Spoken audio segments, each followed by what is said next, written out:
Un saludo a todos y bienvenidos al segundo video de personajes desconocidos de la Guerra del Salitre. En el video anterior vimos a los personajes pertenecientes a la Marina de Guerra del Perú. En esta ocasión pasamos de la campaña marítima a la campaña terrestre. En esta ocasión, desde el desembarco de Pisagua hasta la batalla del Alto de la Alianza. Isaac Recabarren. Nacido en Arequipa, abandonó los estudios a la edad de 15 años para enrolarse al ejército del mariscal Ramón Castilla, cuando Arequipa se iniciaba la revolución de 1854, así como este participó en varios otros conflictos, como en el levantamiento de 1865 del coronel Mariano Ignacio Prado contra el presidente Juan Antonio Pezet, siendo también subjefe de la batería Maipú en el combate del 2 de mayo. En la Guerra del Pacífico, participó en la defensa de Pisagua, al mando de la Guardia Nacional del Puerto. En dicha defensa fue herido levemente, reintegrándose a la división del coronel Andrés Avelino Cáceres, combatiendo en las batallas de San Francisco y Tarapacá. En esta última acción recibió una bala en la mano derecha. En 1880 se encargó del Segundo Ejército del Sur, hipotecando sus propios bienes a fin de adquirir vestuario para la tropa. Sin embargo, por el triunfo de Pierola, en su levantamiento fue arrestado por los mandos pierolistas. Retornó a Lima y participó en la batalla de San Juan y fue herido nuevamente. Cayó prisionero en la desesperada defensa de Chorrillos. Fue atendido por una ambulancia enemiga tras la ocupación de Lima. Se le permitió trasladarse a su casa a fin de curar sus heridas. Durante el gobierno provisional de su pariente político Francisco García Calderón, se le cargó a la prefectura de Lima. Deportado García Calderón a Chile y tras recibir una citación del cuartel general de ocupación, presintió que le esperaba una orden de confinamiento. Abandonó por ello Lima y se trasladó a Arequipa. Ante la actividad de Lizardo Montero en su gobierno, fue a integrarse a la resistencia encabezada por Cáceres, en la Sierra Central, llevando consigo algunos hombres, 200 carabinas y un cañón fundido en esa ciudad. Comandó el ejército del norte en la batalla de Huamachuco, donde fue herido, por enésima ocasión, esta vez en la pierna. Salvó su vida gracias a un cabo de su división que lo retiró del campo de batalla, luego que se produjo la derrota y lo condujo al margen derecha del río Marañón, donde su lesión pudo ser curada. Desocupado el Perú por las tropas chilenas, trató infructuosamente de lograr un arreglo pacífico que permitiera la reconstrucción del país de manera armoniosa. Al no lograr la convergencia, se abstuvo de participar en la guerra civil entre Iglesias y Cáceres, culminando en 1885 con el triunfo del último. César Canevaro. Nació en Lima en 1846. Militar y político peruano, luchó en la Guerra del Pacífico poniendo su fortuna y relaciones personales al servicio de la defensa de la patria. Acabando la guerra, se hizo partidario del general Cáceres, quien secundó a sus dos gobiernos. En la guerra con Chile aportó su propio dinero para equipar su batallón, denominándose Batallón de Línea número 2, conocido mejor como Batallón Canevaro. Hizo gestiones para comprar en Europa las municiones de grueso calibre que urgían a la escuadra y supervisó su transporte. Intervino en la batalla del Alto de la Alianza, donde fue derrotado el ejército aliado peruano-boliviano. Ya como coronel, participó en la defensa de Lima, peleando en San Juan y Chorrillo, insistiendo junto a Cáceres al dictador Pierola para que autorizara aquella misma noche un ataque sorpresa al campamento chileno. Peleó enseguida en la batalla de Miraflores, donde fue herido en el cuello, trasladado al consulado general del Imperio Ruso, para luego ser llevado a su domicilio. A partir de ahí comenzó la vida política, siendo encomendado a la alcaldía de Lima en 1881. Fue elegido diputado para representar a Huarochirí en agosto de 1881, siendo elegido nuevamente alcalde de Lima del 23 de mayo de 1886 al 31 de diciembre de 1888.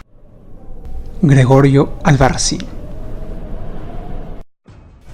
Nació en Saucini, Tarata, militar peruano que participó en la guerra entre Perú y Bolivia de 1842, las guerras civiles peruanas y la Guerra del Pacífico, conocido como el Centauro de las Vilcas, un árbol típico de Tacna, usado como hasta para izar la bandera peruana durante la administración chilena de la zona. Su llegada a Tacna crea el escuadrón Tacna, compuesto por 50 hombres y entre ellos su hijo Rufino. Luego de una escaramuza el 18 de noviembre, logrando pasar por medio de las tropas enemigas, se incorpora al ejército de Juan Buendía y le comunica la retirada de Daza hacia Arica. Los jinetes de Albarracín realizan incursiones nocturnas a campamentos chilenos, así como ataca a la retaguardia enemiga. Participa en la batalla de San Francisco y Tarapacá. Luego de Tarapacá, el escuadrón Tacna es el último en retirarse de la región, y el 27 de enero de 1880 se realiza un combate en Camarones, entre los jinetes de Albarracín y los granaderos de la caballería chilena.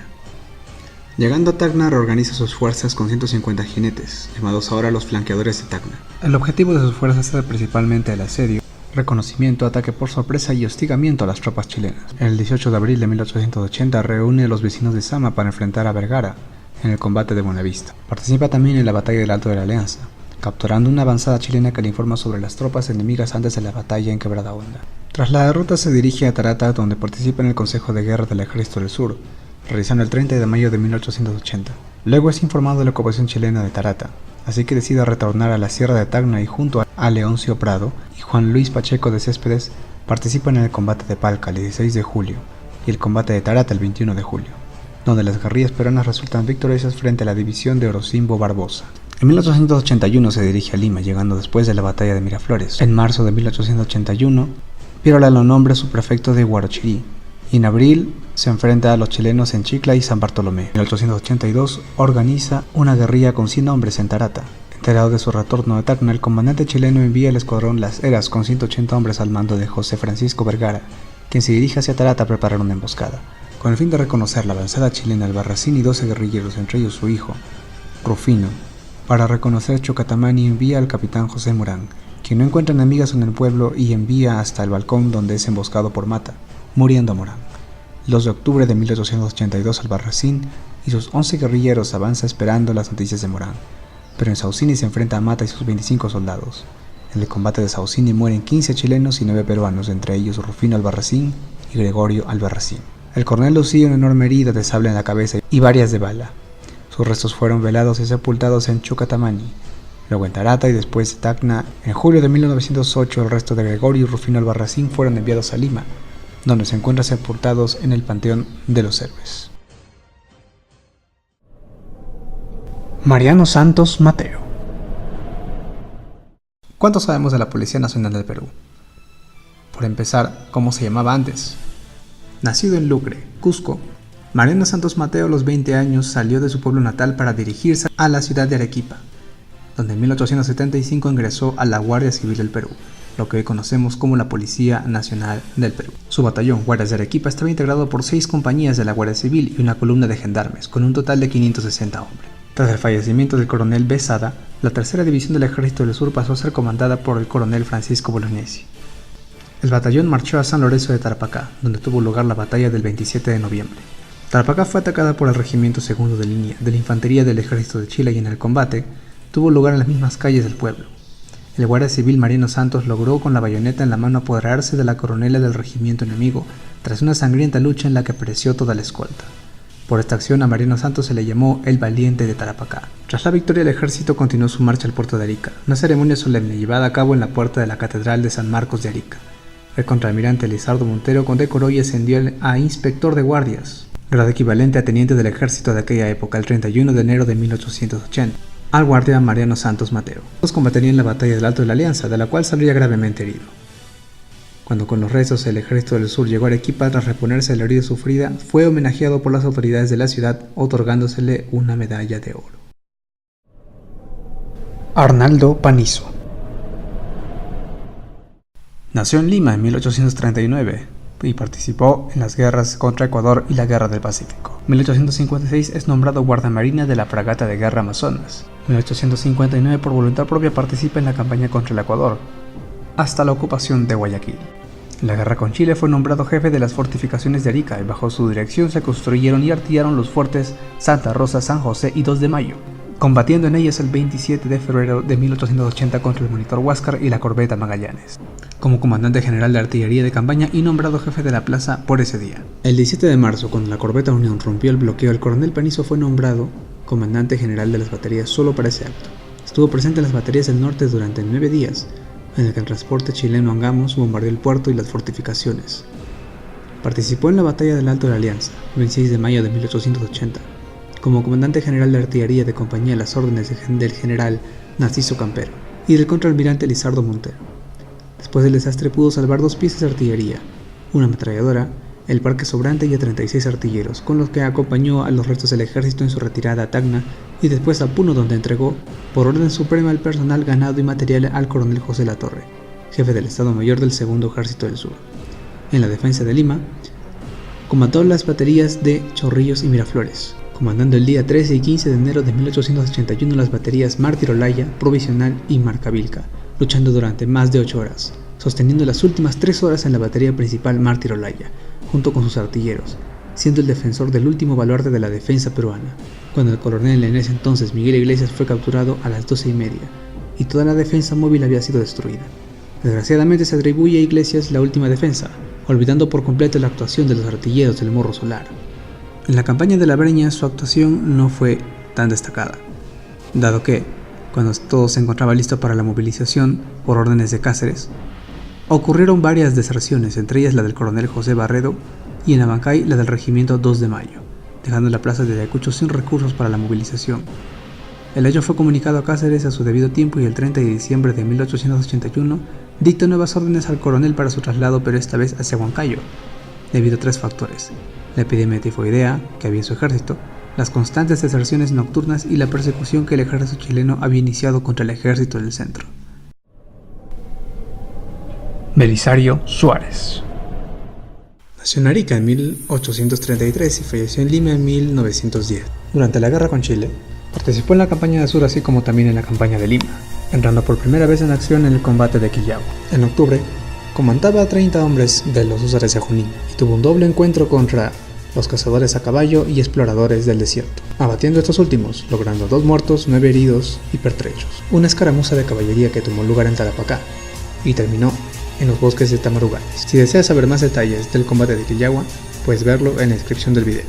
Fue testigo de la desorganización en el momento del desembarco en Pisagua, dado que había recibido órdenes de Buendía para llevar a los húsares y a la división de vanguardia, mientras que el director supremo, general Mariano Ignacio Prado, dictó órdenes precisas ante el desembarco, y esas eran concentrar las tropas aliadas y, una vez elegido el terreno, lanzarlas a una sola batalla.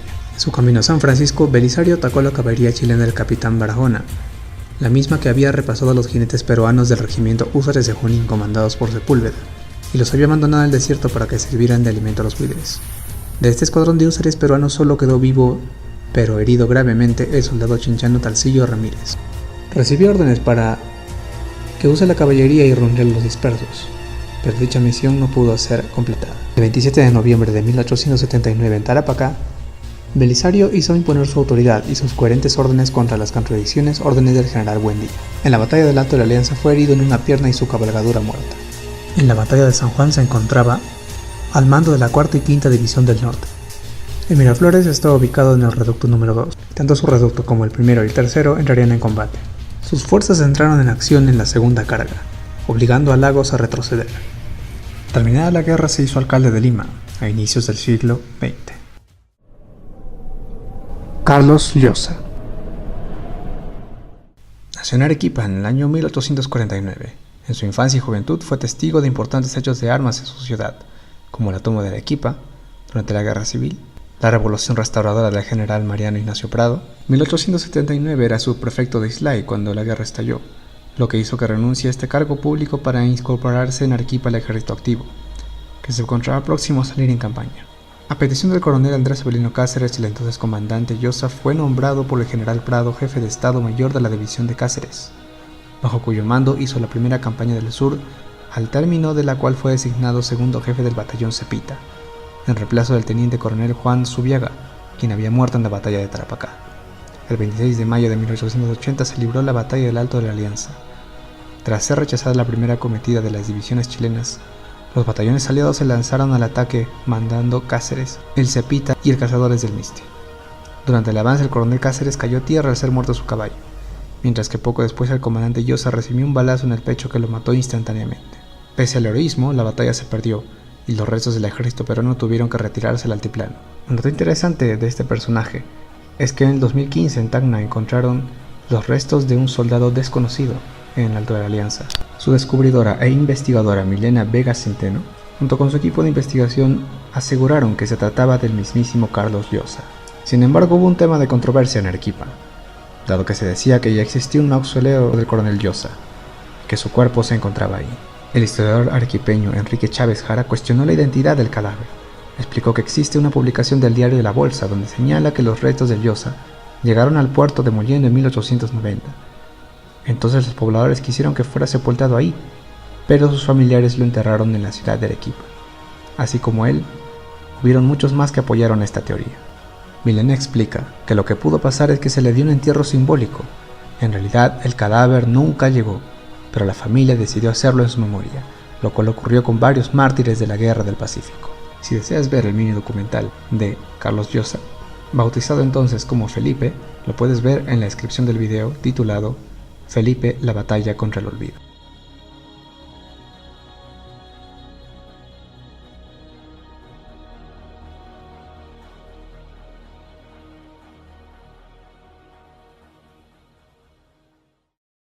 Ya están disponibles los cañones de la Guerra del Pacífico en 3D, listos para descargar, imprimir y armar. El modelo del cañón de 9 libras descargable e imprimible es completamente gratis. Si deseas más contenido, visita mis páginas en Facebook, cuyos links encontrarás en la descripción de este video. Muchas gracias. Poco después, al saberse que el estandarte había sido capturado por las tropas peruanas, en la prensa chilena circuló la versión que el subteniente Barahona, al ser herido mortalmente, había rodado envuelto en el estandarte al fondo de la quebrada sin que el resto del regimiento pudiera recuperarlo, y de donde supuestamente lo recogieron los peruanos. La prensa no ha cambiado desde aquel entonces hasta hoy. ¡Ay, qué gracioso! No, de verdad, cuando leí esto por primera vez me cagué de la risa.